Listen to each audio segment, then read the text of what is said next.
الرحیم نحمده ونصلی ونسلم علی رسول الکریم۔ یہ باب چل رہا ہے، پچھلا باب تو تقدیر کا تھا۔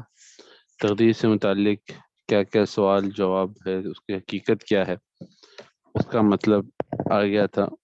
پھر اس حقیقت پر کیا لوگوں نے ذہن میں سوالات اشکالات آئے تھے، ان کا بیان آ گیا۔ آگے یہ ایک باب ہے امامت اور خلافت۔ اگرچہ اصولی طور پر یہ عقائد میں سے باب نہیں ہے، لیکن چونکہ جو باطل کچھ فرقے ہیں انہوں نے اس کے اندر کافی باتیں کر دیں، ایسی بھی بعض اوقات باتیں آ جاتی ہیں جو ضمنی طور پر عقائد کی بن جاتی ہے۔ اس لیے پھر علم عقائد والوں نے، علم کلام والے جو بڑے حضرات تھے، متکلمین کہتے ہیں ان کو، انہوں نے اس کو بھی اس عقائد کے اندر شامل کر لیا۔ جو باب نمبر 17 امامت و خلافت۔ خلافت اور امامت کی بحث اہل سنت والجماعت کے نزدیک اگرچہ عقائد میں سے نہیں، لیکن چونکہ روافض اور اہل بدعت نے اس میں بہت افراط و تفرید کر کے عقیدہ کا مسئلہ بنا دیا، اس لیے علماء حق نے اس بحث کو علم کلام یعنی علم عقائد میں داخل کیا تاکہ حقیقت حال واضح ہو جائے۔ مسلمانوں پر واجب ہے کہ جس شخص کو دینی اور دنیاوی، سیاسی اور انتظامی امور میں ممتاز دیکھیں، اس کو باہمی اتفاق سے اپنا امام اور خلیفہ مقرر کر لیں تاکہ وہ مسلمانوں کے دینی اور دنیاوی امور کا انتظام کرے۔ اس لیے کہ مسلمانوں کے باہمی جھگڑوں کا شریعت کے مطابق فیصلہ اور حدود و قصاص کو جاری کرنا اور اسلامی سلطنت کی حفاظت کرنا اور کافروں سے جہاد کے لیے لشکر تیار کرنا اور چوروں اور بدماشوں کا انتظام کرنے سے مراد یہ ہے کہ پہلی بات تو یہ کوشش کریں کہ یہ معاملہ پیش ہی نہ آئے، لیکن اگر پیش آ گیا تو اس کی ایسی سزا ہو تاکہ اوروں کو اس سے عبرت حاصل ہو اور رکیں وہ۔ اسی طرح ضعیف اور کمزور اور مجبور و معذور مسلمانوں کے معاش اور پرورش کا انتظام کرنا، مظلوم کا ظالم سے انصاف کرنا، کمزور کا زور آور سے حق دلانا وغیرہ، یہ تمام امور عقلاً اور شرعاً واجب ہیں، اور یہ کام کسی امیر اور حاکم کے بغیر انجام نہیں پا سکتے، لہذا معلوم ہوا کہ امیر کا مقرر کرنا فرض اور واجب ہے۔ ابھی مجبوری ہے، جیسے ہم مثال کے طور پہ اس کو تھوڑے آسان درجے پر سمجھنا چاہیں تو اگر چند لوگ جماعت سے نماز پڑھنا چاہتے ہیں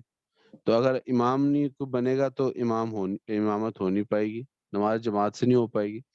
اسی طرح ہم جب ایک جگہ پہ رہتے ہیں تو ظاہر ہے کوئی کسی کا مال زیادہ ہوگا، کسی کے پاس مال کم ہوگا، کسی کے پاس کوئی فطرتی طور پر شر پسند لوگ ہوں گے، کوئی زبردستی کرنے والے لوگ ہوں گے، کوئی زور والے لوگ ہوں گے، کوئی نیک لوگ ہوں گے، تو کوئی خاموش رہتے ہوں گے کہ ان کے پر حالات ایسے ہوں گے۔ تو سارے حالات کو درست کرنے کے لیے ایک ایسا منتظم چاہیے ہوتا ہے، انتظام کرنے والا جو مناسب فیصلے بھی کرے، پھر سب اس کی بات مانے بھی۔ آگے اس لیے پھر اگر جب تک کوئی ایک بڑا نہیں بنائیں گے کسی کو، تب تک وہ سارے فیصلے کام انجام دیے جا سکتے۔ صحابہ کرام نے نبی صلی اللہ علیہ وسلم کی وصال کے بعد سب سے پہلا کام یہ کیا کہ حضرت بکر رضی اللہ عنہ کو اپنا امیر مقرر کیا۔ اگر خلیفہ اور امیر کا مقرر کرنا شرعاً فرض نہ ہوتا تو صحابہ کرام انتخاب امیر کے مسئلے کو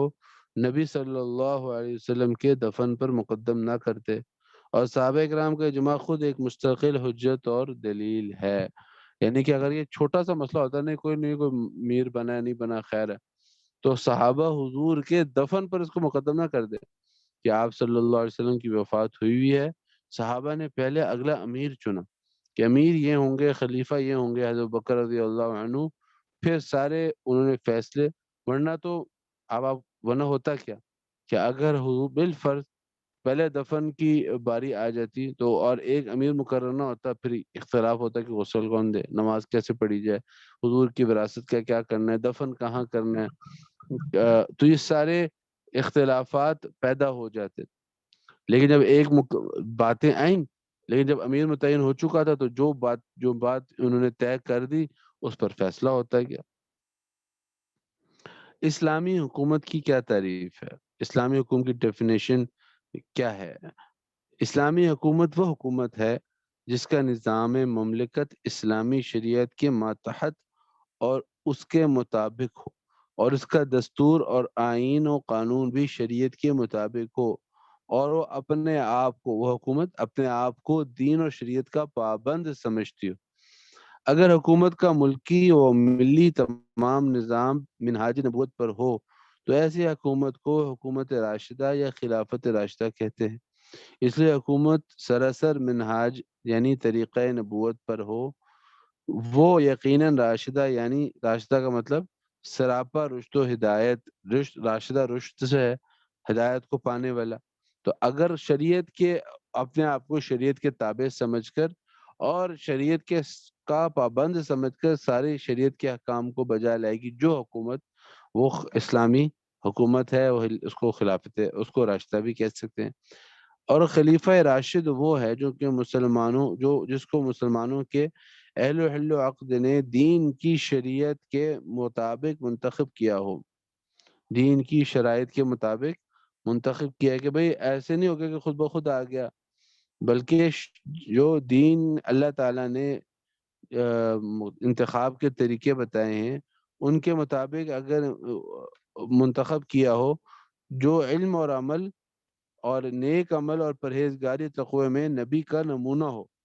ظاہر میں حکمران اور باطن میں اعلیٰ درجے کا ولی ہو،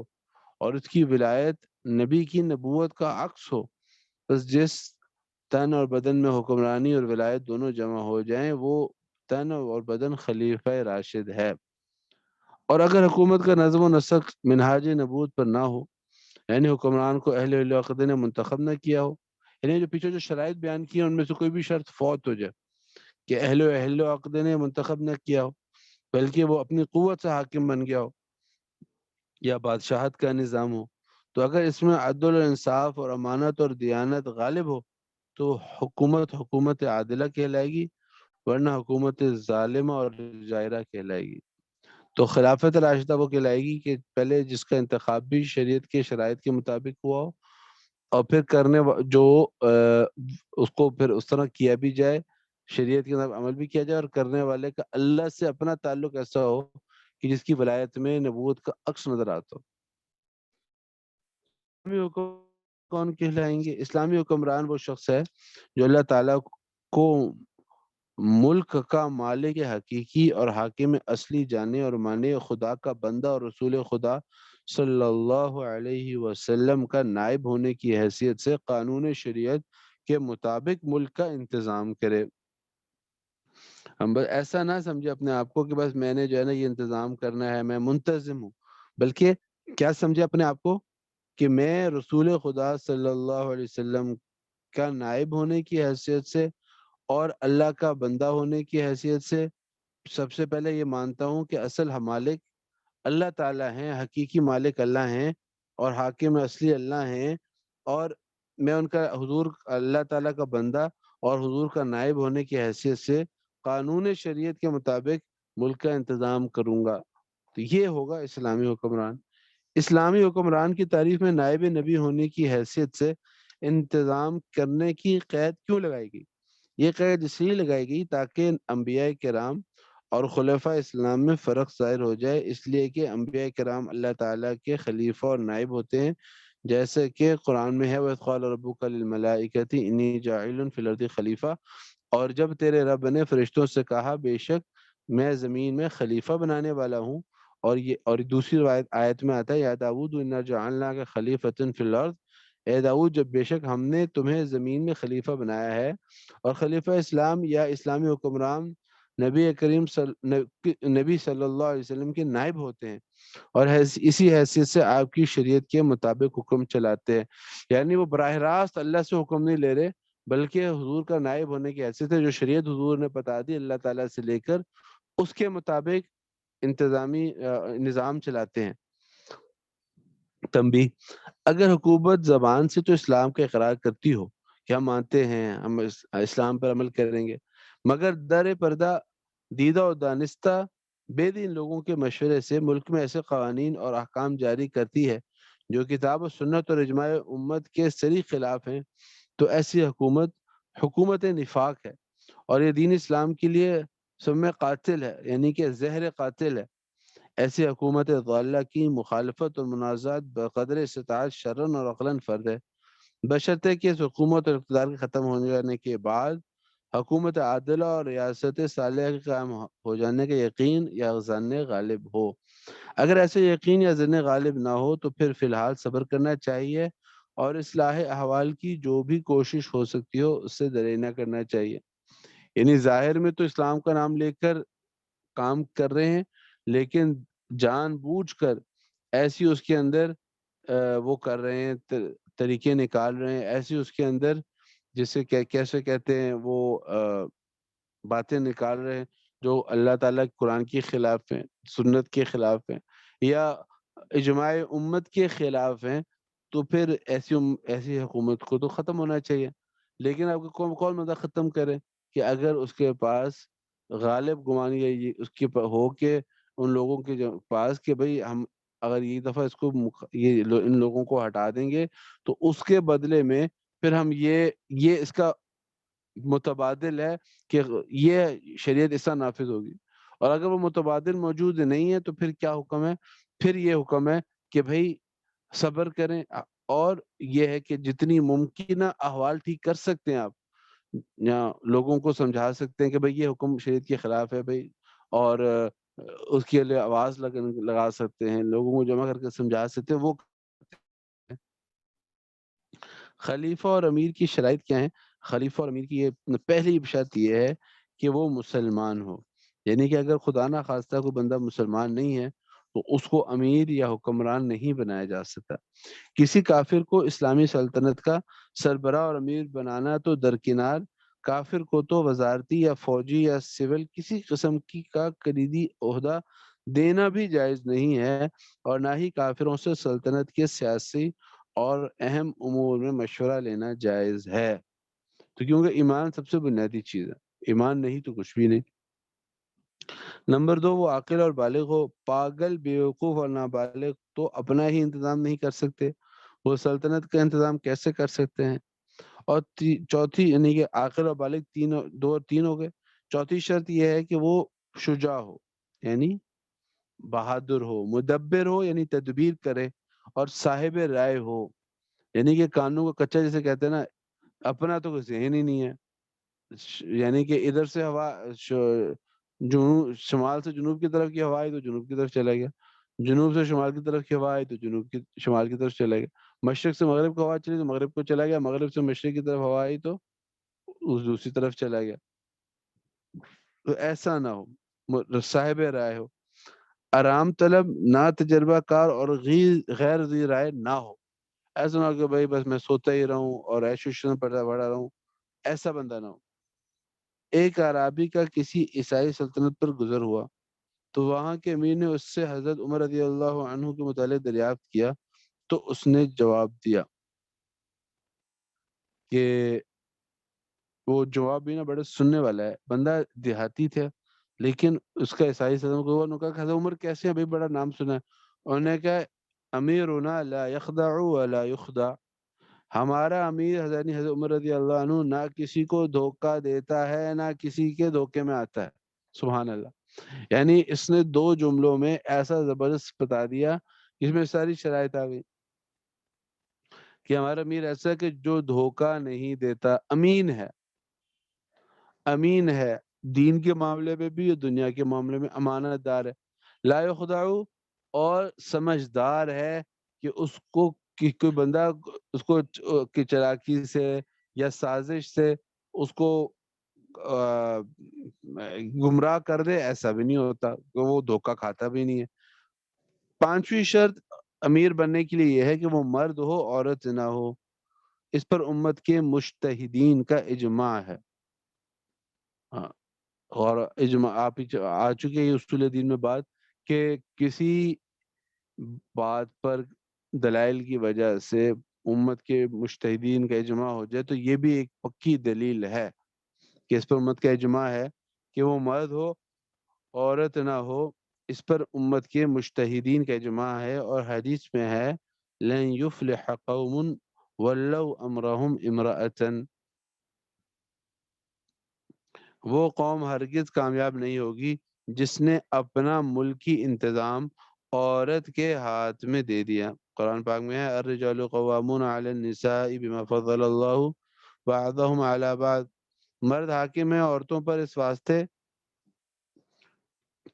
کہ بڑائی دی اللہ نے ایک کو دوسرے پر۔ اس آیت کا مطلب یہ ہے کہ اللہ تعالیٰ نے عام طور سے مردوں کو عورتوں پر علم اور عمل میں فضیلت اور بڑائی عطا فرمائی، جس کا ذکر حدیث میں ہے۔ ایک موقع پر رسول اللہ صلی اللہ علیہ وسلم نے عورتوں کو عقل و عمل میں کوتا بتایا۔ اس پر عورتوں نے پوچھا "وما نقصاننا یا رسول اللہ"، اے اللہ کے رسول ہمارے دینی عمل اور ہماری عقل میں کوتاہی کیا ہے؟ آپ صلی اللہ علیہ وسلم نے ارشاد فرمایا الیس شہادت المرأة علی النصف من شہادت الرجل، قلنا بلا، قال فذلك من نقصان عقلها، الیس اذا حاضت لم تصلی ولم تصم، قلنا بلا، قال فذلك من نقصان دینها۔ کیا عورت کی گواہی، یعنی کہ جو سوال کیا پوچھا تھا عورت نے کہ ایسا کیوں ہوا، تو آپ صلی اللہ علیہ وسلم نے ارشاد فرمایا، اس کا جواب ہے کیا عورت کی گواہی مرد کی گواہی کی نصف نہیں ہے؟ جو مرد و عورت اور ان کی علمی اور عملی صلاحیتوں کے خالق کی مقرر کردہ ہے۔ عورتوں نے کہا جی ہاں ایسا ہی ہے۔ آپ نے فرمایا ایسا اس کی عقل کی کوتاہی سے ہے، اور فرمایا کہ کیا ایسا نہیں ہے کہ جب وہ حیض میں ہو تو وہ نہ نماز پڑھتی ہے نہ روزہ رکھتی ہے؟ عورتوں نے جواب دیا جی ہاں ایسا ہی ہے۔ آپ نے فرمایا یہ اس کی دینی عمل میں کمی ہے۔ عقل کا اصل فائدہ سمجھ بوجھ، صحیح یاداشت، جذبات سے مغلوب نہ ہونا اور وقت پر قوت کے ساتھ فیصلہ کرنا ہے۔ عورتیں بہت کچھ علم حاصل کرنے کے باوجود مذکورہ امور میں عام طور سے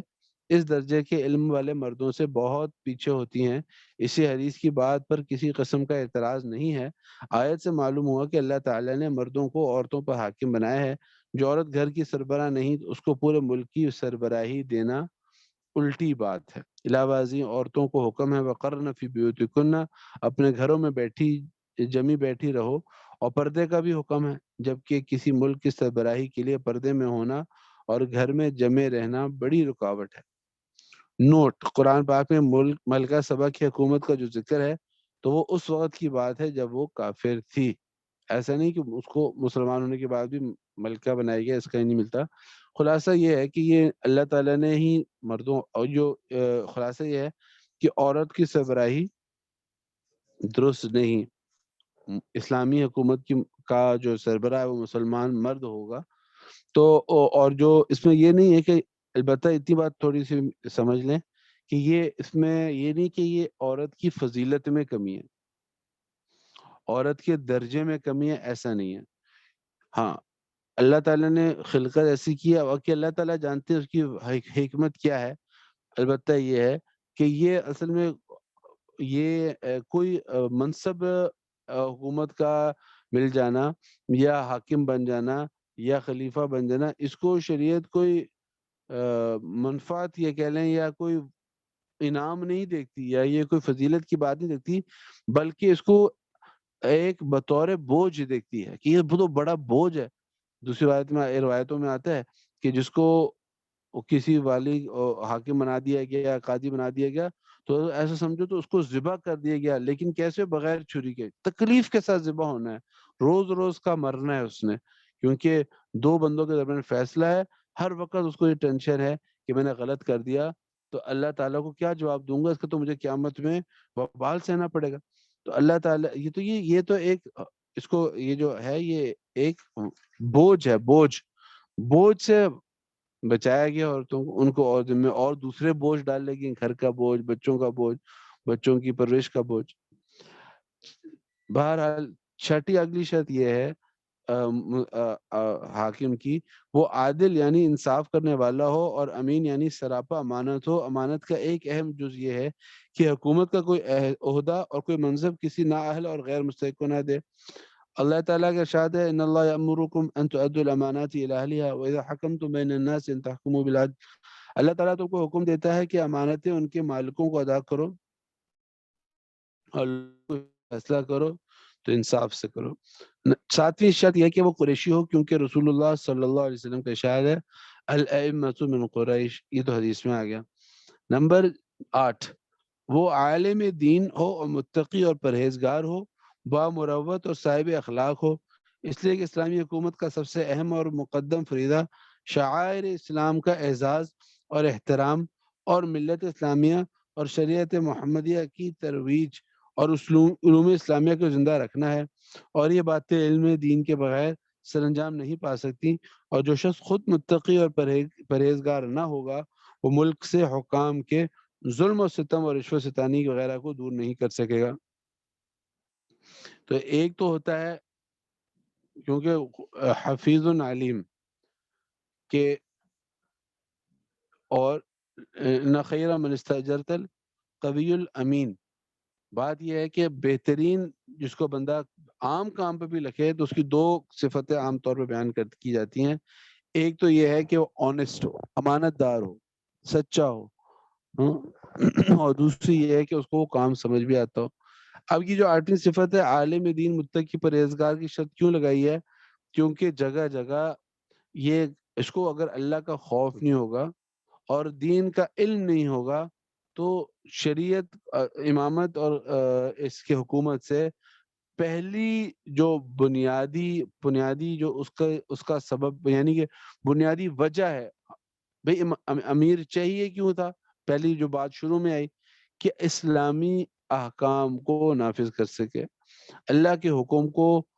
اگر جو بندہ اپنی ذات کے اعتبار سے پورا نہیں کر رہا، یا جو اللہ کی حکم کو اپنے لوگ جو جانتا ہی نہیں ہے، یعنی دو باتیں ہو گئی، ایک تو یہ اس کے دل میں اتنی بھی خدا خوفی نہیں ہے کہ اپنے 6 فٹ کے جسم پر اللہ کے حکم کو نافذ کر سکے، وہ دوسروں کے اندر کیا نافذ کرے گا؟ ایک بات تو یہ، اور دوسرا جس کو پتہ ہی نہ ہو، جذبہ تو ہو لیکن پتہ ہی نہ ہو کہ اس معاملے میں اللہ کیا کہتے ہیں، اللہ کے رسول کیا کہتے ہیں، کہ اس کس معاملے میں کیا کن چیزوں کو سامنے رکھ کے چلنا ہے، اگر اس کو ان چیزوں کا علم نہ ہو تو بھی وہ کیسے کرے گا؟ تو خلاصہ یہ 6 شرطیں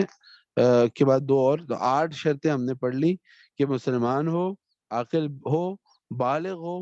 اور شجاع و مدبر صاحب رائے ہو، یعنی نہ خود دھوکہ کھاتا ہو نہ کسی کو دھوکہ دیتا ہو، اور 5 شرط یہ ہے کہ مرد ہو عورت نہ ہو، 6 شرط یہ ہے کہ عادل انصاف کرنے والا ہو، 7ویں شرط یہ ہے کہ قریشی ہو، اور 8ویں شرط یہ ہے کہ عالم دین اور متقی پرہیزگار ہو، خود بھی جانتا بھی ہو اور اس پر خود بھی عمل کرتا ہو، اور ہر معاملے میں فیصلہ کرنے سے پہلے یہ سمجھتا ہو کہ بھئی اس کا جواب اللہ تعالیٰ کو دینا ہے تو کیسے دینا ہے، اس کا میں نے جواب دینا ہے تو کوئی ایسا کام نہ کر دوں کہ پھر اللہ تعالیٰ کو کے سامنے رسوائی کا سامنا ہو۔ اللہ تعالیٰ عمل کی توفیق عطا فرمائے۔ کوئی سوال ہو تو بتا دیں۔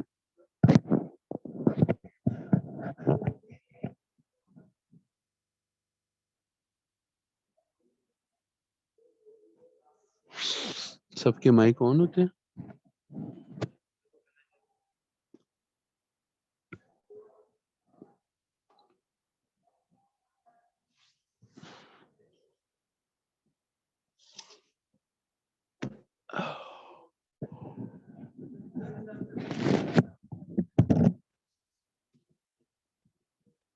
ایک ہوتا ہے